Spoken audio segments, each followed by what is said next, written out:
ধানের রুটি আমাদের সকলের অনেক অনেক প্রিয়, আমাদের পরিবারের সবার প্রিয়। আর তাই তো মা আমাদের জন্য কষ্ট করে আজকে বানিয়েছে ধানের রুটি আর হাঁসের মাংস।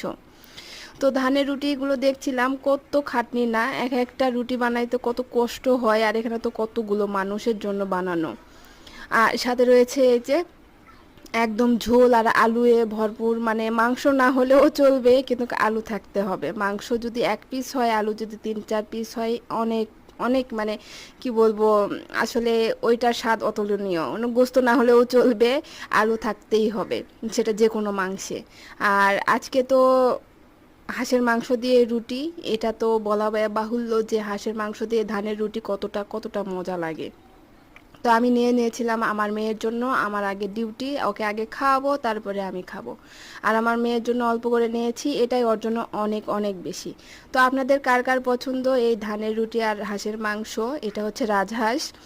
তো আপনাদের কাদের পছন্দ অবশ্যই কমেন্ট করে জানাবেন, আর ভালো লাগলে লাইক দিয়ে পাশেই থাকবেন, শেয়ার করে পাশেই থাকবেন। যারা দেখছেন নতুন তারা পেজটি ফলো দিতে ভুলবেন না। আল্লাহ হাফেজ।